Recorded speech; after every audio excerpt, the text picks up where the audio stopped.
Last we left Ruajin, he had valiantly defended the imperial capital, been appointed to the rank of Sky Serpent General, and found the first of his recruits in Gadalar to join him in the prestigious fellowship. Though both men were powerful and capable leaders in their own rights, they were still only numbered two. They had to find like-minded and likewise powerful individuals so they could collectively become what none of them could be when standing alone. Ruajin's next discovery would not require him to venture very far at all. She would be found within the walls of Al-Zabi itself.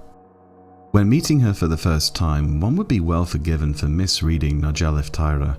She certainly presents herself as a reserved and demure woman, but any who have spent a decent length of time in her company have realized that with her, still waters truly run deep. Her passionate undercurrent is central to the story of how she came to be in the ranks of the Serpent Generals. Najalith was an elite archer in the Artagan army who had been serving on the Eastern Front before she was injured and reposted to Al-Zabi for rest and recuperation. Even at this stage of her life and career, Najalith was quite the celebrity in military circles for a few reasons. While not achieving the same degree of infamy as Gadalar, Najalith had racked up quite the body count thanks to her incredible skill with a bow. The origin of her skill is another reason behind her celebrity. She was trained in archery by her father, who was himself a famous bowmaster who taught archery to imperial soldiers. The third reason behind her celebrity status is that Najalith was not actually a native of Artagan. Her family had emigrated from the Far East. Her surname of Tyra, a name clearly foreign in Artagan, an indicator of such. This all explains why Najalith had found herself revered by many for being a self-made woman. Her lineage and upbringing might have spoiled a lesser person, but she never let it affect her development. If anything, she had to forge her path through adversity, being a foreign soldier naturalized and enlisted in the Artagan military. Not letting the fame nor the whispers go to her head, Najalith's only major concern was for her younger brother Ryaf, who she was very protective of. Unfortunately, Ryaf was considered by many to be a letdown to the Tyra family. He certainly did not lack for enthusiasm, but the doubts he harbored had manifested into an inferiority complex. This was made exponentially worse when Najalith was reposted to Al-Zabi. The murmurs Ryaf had to put up with intensified, with some even saying out loud they could not believe that he and Najalith were related. On this particular day, which also happened to be Ryaf's birthday, the siblings had arranged to meet at a local tea house. Najalith had plans for the both of them for his day and began listing them off.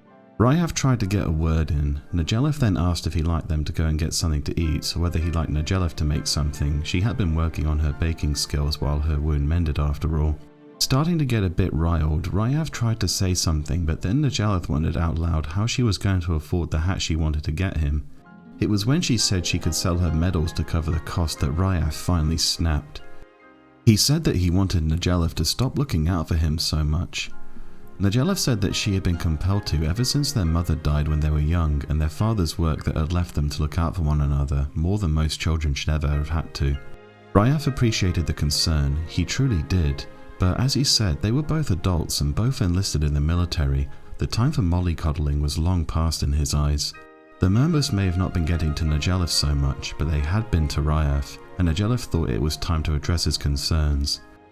Their frank conversation was cut short by the arrival of one of their unit, who had been sent to get Najalith back to the palace for a briefing on a matter of urgency. Najalith initially protested that she was off duty on her brother's birthday, but Ryaf told her to go, saying her skills could well prevent a disaster. Conceding, Najalith told Ryaf that they would continue their conversation when she returned.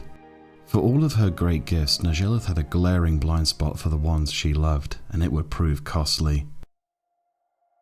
Arriving at the palace, Najalith joined her unit and they were briefed by Captain Yastra. One of the leaders of the troll mercenaries, Zorazar the Golden, was out for revenge for the failed assault on Al-Zabi, the same assault which Ruajin had repelled with his makeshift force. Normally, the Imperial army would be able to handle such a disorganized attack on the bastion walls, but the walls themselves were not fully repaired from the last attack. They needed to kill Zorazar before he gathered any more trolls and made his move on the capital. There was no telling how many innocents would die if he got inside the city. Yastra wanted to approve the mission with the Sky Serpent General, but Najalith wanted to strike before they could be slowed down by potential red tape. If they did, they would lose the enemy position and the preemptive upper hand. Since their mission would be unsanctioned, there would be no chance of support if things went wrong. Not an ideal possibility, but too much was on the line to just wait. Accepting the risks, Najeleth and the unit agreed to undertake the mission. Yastra ordered Najeleth to set up a sniper den in the woodlands, suspecting that the trolls would pass by out on their way to Al-Zabi, and together they set off. Najeleth was joined by Captain Yastra and Corporal Zarwan in a post overlooking the suspected route.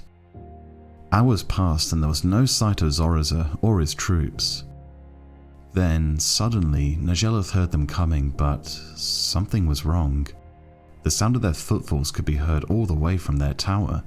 They were incandescent with rage, running in a complete frenzy towards Al-Zabi. The trio then spotted the trolls indeed charging like beastmen possessed, but they couldn't figure out why.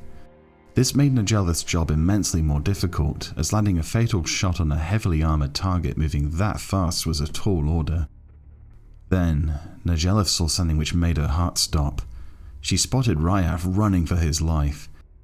He had somehow found out about Najeleth's mission and had gone ahead to deal with Zoraza himself. Making things even worse than they already were, Ryaf's escape route was unwittingly leading Zoraza and his troops directly to the damaged segment of the city walls which did not stand a chance with what was coming their way. Moving into striking range, Najeleth found that she could not land the shot since Zoraza was moving so fast, and she knew better than to give away their position by wasting such a crucial shot on a grunt.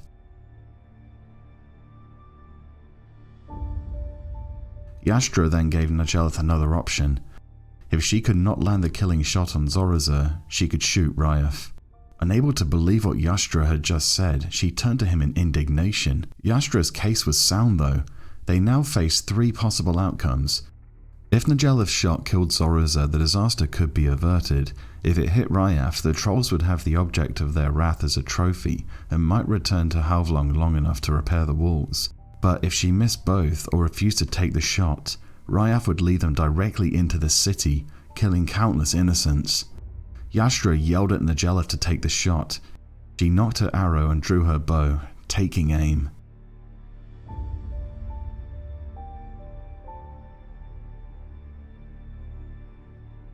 Then she froze up. She could not bring herself to risk Ryaf's life. Najeleth dropped her bow and sank to her knees, overwhelmed. Their window of opportunity was gone. All they could do now was alert their superiors to what was coming their way, if there was any time left at all.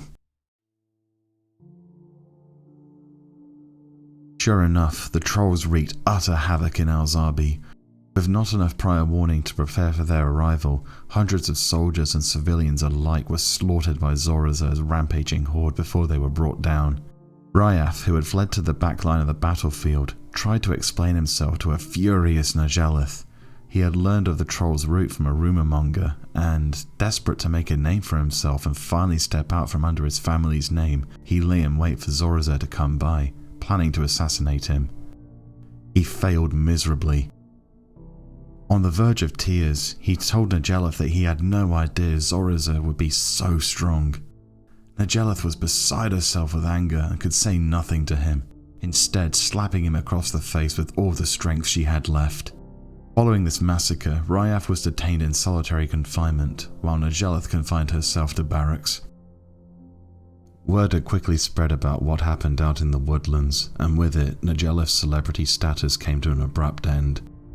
All involved in the ill-fated mission had filed reports detailing events, and when Najeleth's report, the last to be submitted, arrived, she was summoned to the Imperial Palace for a trial. As he escorted her to the trial, Yastra tried to dissuade Najeleth from shouldering the blame on herself, reminding her that their mission was not officially sanctioned. Najeleth was not having any of this. She could not accept nor live with the knowledge that her inaction had cost the lives of so many innocent people.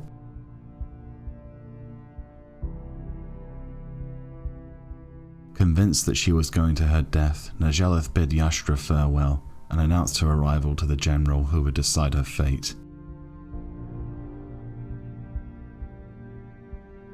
Kneeling before the throne, Najeleth heard the general recount the report she had submitted. She had claimed that she had attempted to eliminate an enemy leader for personal glory, to have acted independently of orders during off-duty hours, to have ignored orders from Captain Yastra who tried to stop her. She loosed an arrow at the enemy only to miss, and then to have brought the army back to the city. She had filed a false report in the hopes of saving Ryef, and the general saw right through her.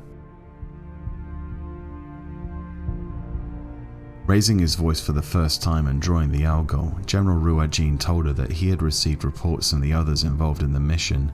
Their reports were consistent, but hers was not. Such was the love for her family that Najeleth willingly filed a false report to condemn herself and spare her brother, adding yet another crime to her record. She felt responsible for Ryef turning out the way he had, and responsible for his actions. Such was her fragile state of mind. Ruajin passed her death sentence and asked if she had any final words. She did. Najeleth explained that she had pursued archery because she believed it would have allowed her to protect her family, but she thought she now knew the reason why she excelled in her previous post. When she had been serving on the Eastern Front, far from home, something she truly cared dearly for, her family, was never in any immediate danger. When her family was involved, her resolve crumbled and she lost confidence in her skill. Her voice breaking, she lamented the fact that all her prowess was completely worthless when it truly mattered. At this point, Najeleth broke down completely, sobbing as she felt her life collapsing around her as the death she knew was coming approached. Going silent for a moment, Ruajin then told her that her trial was over. Calling her by her name, Najeleth Tyra, he sentenced her to beheading. The sentence was to be carried out immediately. Ruajin told her to present herself for execution. He lifted the algol high, and in one swift movement, he struck. But the end did not come for Najeleth, and she was somehow able to open her eyes, only to find her family heirloom bow split in half by the force of Ruajin's strike.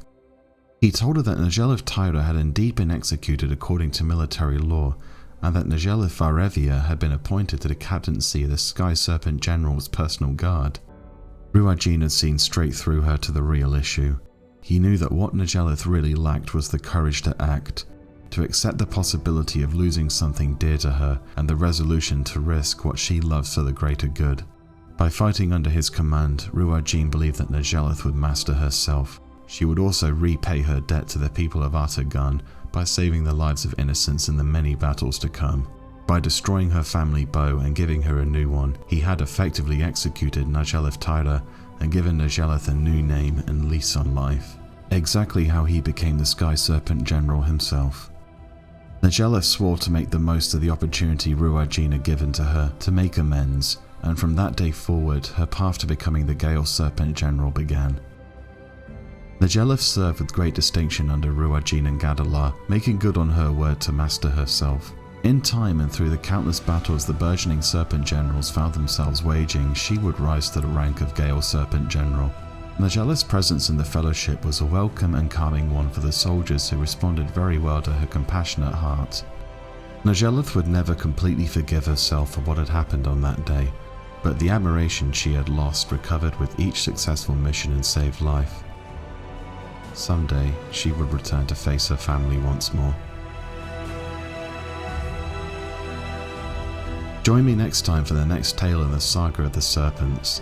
Thus far, Ruajin had been searching far and wide for suitable candidates within the Empire's boundaries, but little did he expect one of his most interesting recruits would come from across the oceans from a land far away. Najeleth had proven that a person's nationality does not define them, but sometimes experiences endemic to one's homeland can bring hope to their new countrymen.